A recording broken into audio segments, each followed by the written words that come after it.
There we go. Once you get a real weapon, the enemies in this place really are not at all threatening. I think that that's a really good thing because, again, it can be really difficult to sort of understand. Hello there. Really nicely framed that you come through the door and the first thing that you see is a little grate area with a guy in it. A familiar guy at that. If you look around here, you realize that this is the bonfire area. Completely lost track of what else I was saying. Oh yeah, so this is like, it's the tutorial area. They start you off very weak and everything is threatening because you really just don't have any items to deal with it. But after you get it, you know, after you get your sword and shield, you're basically set. Nothing is really a threat to you in this place. And that's really important because, again, the controls can be really awkward if you've never played a Souls game before. You kind of have to spend some time getting used to it. I know I died a bunch of times in this area, even to the randos. So it's really important that they give you these sort of mittens-on enemies. This is also a really good trap, so you really can't see like what's up there. Thought that might miss me. I was incorrect. But it does open this up. The ball just chills over there. Hello there. Oh, you. You're no hollow. Thank goodness. I'm done for, I'm afraid. I'll die soon, then lose my sanity. I wish to ask something of you. You and I are both undead. Hear me out, will you? Yeah, sure. Regrettably, I have failed in my mission, but perhaps you can keep the torch lit. There is an old saying in my family, thou who art undead art chosen, and thine exodus from the undead asylum maketh pilgrimage to the land of ancient lords. When thou ringeth the bell of awakening, the fate of the undead thou shalt know. Well, now you know, and I can die with hope in my heart. Oh, one more thing. Here, take this. An Estus flask, an undead favorite. Neat. Oh, and this. Also useful. Now I must bid farewell. I would hate to harm you after death. So go now, and thank you. Remember if he says anything else. Now I must bid farewell. I would hate to harm you after, and thank you. Nope. Just finishes this conversation. So, this is a scene that I really, really like. Up to this point, the game really hasn't given you much impetus. It's basically, you know, you get this key, you're wandering around, you almost get killed by a demon, but your character doesn't have anything. All the cutscenes have just been, you know, about the world, establishing that, you know, this is an apocalyptic scenario. This is where you finally get your quest that's gonna occupy you for the next, I don't know, quarter, third of the game, to ring the bell. It's presented in such a low-key way, and this Asylum East key is basically in the game specifically to make sure that you see this and get the Estus flasks, because they're by far the most important item in the game. So, key to the iron bars on the east side of the second floor. Asylum is an undead prison segmented by countless iron bars. This is one of the things that this is like the reason that I'm reading these item descriptions. The game just spreads all of its story around like breadcrumbs and this kind of thing. Even the way that they write about, you know, the undead asylum is a giant undead prison. It just teaches you little things, you know, the words that they use. Countless iron bars. It tells you what this prison is in the same way that the opening cutscene did. I really, really like that. Even if an undead were to escape from a cell, passage to the outside world would not be gained easily. You're trapped in here, and this whole place was made to trap you in here, because you're a cursed undead, and they don't want you in society. It's nice. So yeah, now is the first time you're guaranteed to have an item. They teach you the main mechanic about bonfires and Estus, which is going to be incredibly important. You also hear a noise that you might not recognize, which is what happens when a quote-unquote human character dies in this game. They make that sort of stab and like fade out noise that you don't really hear. And you get Oscar's souls when he dies. Spoilers, his name is Oscar. So yes, it's, again, I really like the way that it's all set up. And I'm going to pull the camera back so it doesn't keep bugging me. Alright, what do we got around here? Resting at bonfires, revives enemies. So now that you've got the main play mechanics, it's sort of just, you know, filling out the necessary knowledge to play this game. So resting at bonfires refills your health potions, but it also completely revives the area, which means that any notion of progress you make is going to be knowledge and found items, because you lose your souls on death. I will probably spend a lot of time talking about how much I love this as an adventuring system. It's not, you know, it's not the only way to do things. I think other games have done this well and satisfyingly, but I really like it. For what it does and for what they do with it. They also sort of hide a much more difficult enemy here. This is the first, like, you know, not completely hollow, well, hollow, but not completely defenseless naked one. This is an actual soldier with a shield and everything. And with Havoc physics. Love me some Havoc physics. And just before the end of the tutorial, they give you one last locked door, which is sort of a promise that, yes, you can come back here.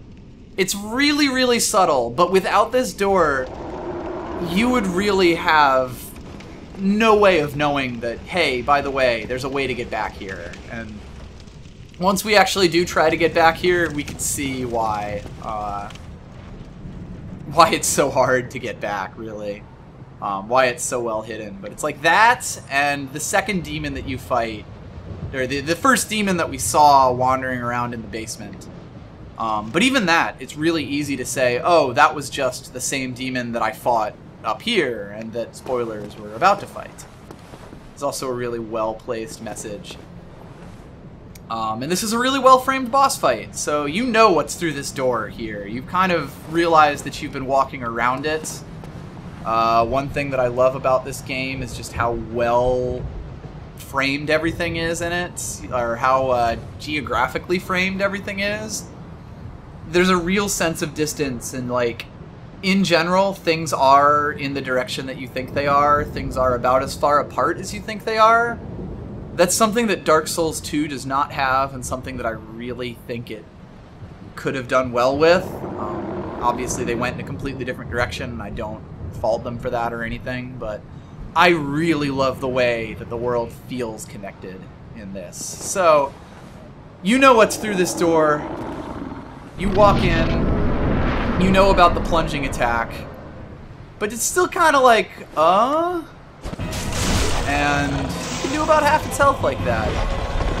Also worth noting that if you don't, like, immediately jump, like, you know, fall on it here, if you wait and are like, okay, it will jump up and destroy the platform that you're standing on, which is a fantastic touch. Like, oh my god, I love that. Woo! So yeah, this boss fight again. Suddenly we have the tools to beat it. We have the tools to, get a halfway, to take basically, you know, a third of its health off in one shot. The game gives you every advantage. And honestly, like, you saw that hit me and do, you know, I don't know, a fifth of my damage. This guy isn't nearly as threatening as he feels, and I think that's something that this game does so well. I mean, you can kind of see me just kiting this around, but his attacks have so much weight that the first time you do this, you can't help but be like, oh, fuck, how am I gonna beat this guy? They're destroying the pots and around here. they're destroying the pillars around here. Like, it feels so powerful, and it's really just set up to give you that, oh fuck. It's really just set up to give you that feeling of achievement when you finally do beat it. And I love that so much. It teaches you so much about the fights in this game, the way that everything works. It teaches you to be careful with your regeneration because you need some shield to be able to block those train hits.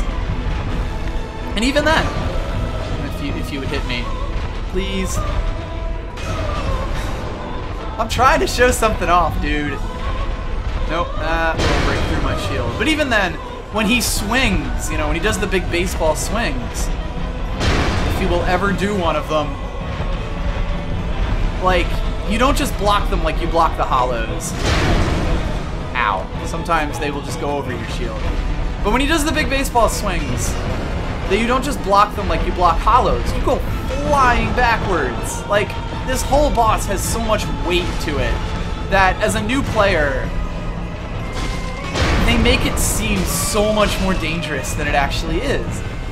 And that sets up so much of Dark Souls. Like, this boss teaches you so much about what you're getting into in the game as a whole, and I love it. This is one of my favorite tutorials in games, just in general.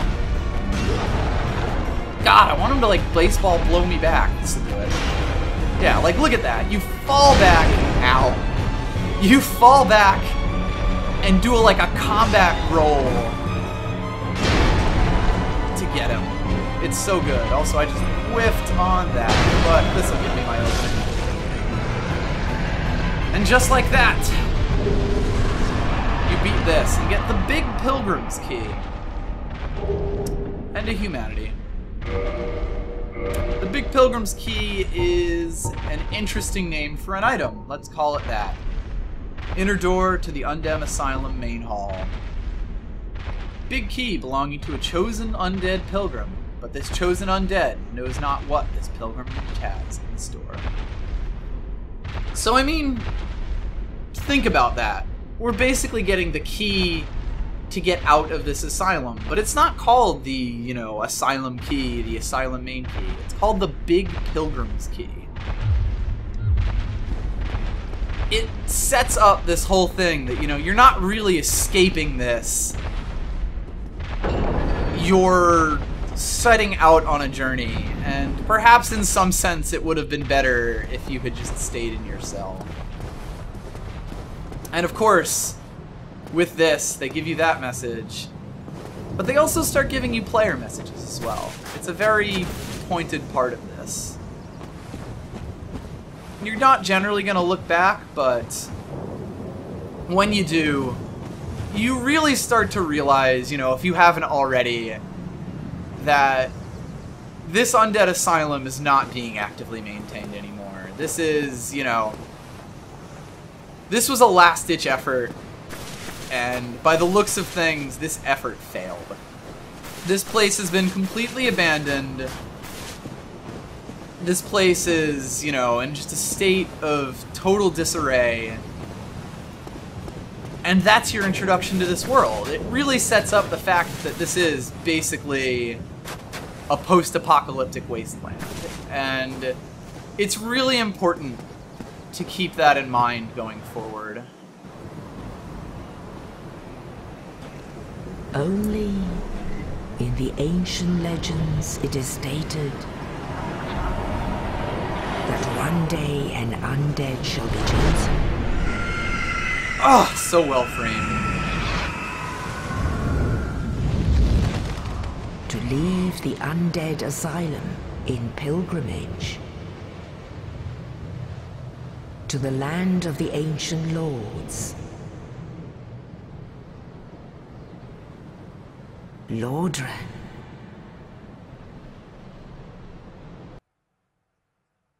And, that's the start of Dark Souls. You get one last flyby of several places that you will end up going. In fact, many of them fairly soon. And you you get placed down in the very start. The hub of the world, as it were.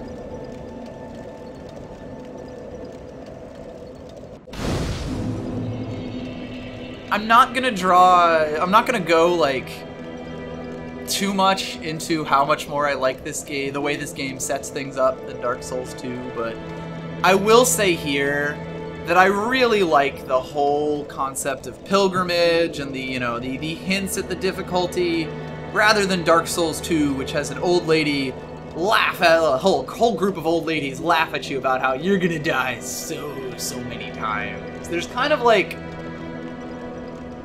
when Dark Souls 2 was made, there was this whole cultural idea about what Dark Souls was, you know. This is a difficult game, it will kill you over and over, and it sort of pervades the whole lore where everyone goes like, oh, you're gonna die so many times. You don't really hear that in the same way here. Like, it gets across that same sense of despair, that same sense of how oppressive the world is in a much more subtle way, I would say. But here we have the first bonfire. I'm not going to go into too much, like, what leveling is, those kinds of things. I'm probably, just as a quick overview, going to do a mostly strength-based build. Some dexterity in there, try out a bunch of different weapons, but, you know, mainly do strength. That said, I will probably make sure that I have at least one attunement slot, because the way this game does magic is really good, and I'll get into that, I don't know, however many fucking episodes later. But, yeah, this seems fine. Our strength and dexterity are already alright. I probably won't spend too much time talking about leveling. I'll talk about mechanics in general. I'll probably talk about basically everything, but as far as my character build goes, I'm not going to do too much, too much special. There's also kindling and reverse hollowing, which are always, like, really confusing to new players, and for perfectly good reason. Can't be kindled while hollowed. Okay, let's reverse hollowing. No humanity. And you just sort of don't really know how that works. But you kind of think to yourself, wait, didn't I get a humanity? Okay, gain 1 humanity. I'm sort of torn on this game between the way that they talk about the way that they explain to you things, because on one hand, I really like the air of mystery that everything has. Like, the world has an air of mystery, you're discovering things, and the items are the same way. They have this, or not the items, but the mechanics are the same way. It's all really mysterious, like what all of these mechanics are. And the adventure of you playing this game is both discovering the story, discovering the world, and discovering how to play the game itself. And, like, on one hand, I really, really love that, and it's sort of made for this super magical experience.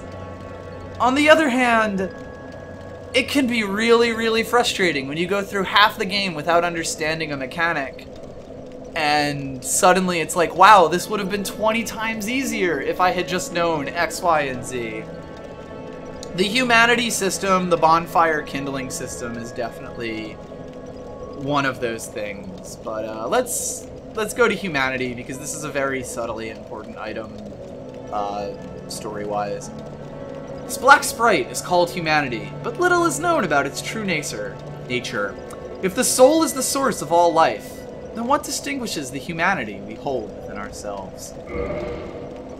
It's vague, it's mysterious, and it makes you think.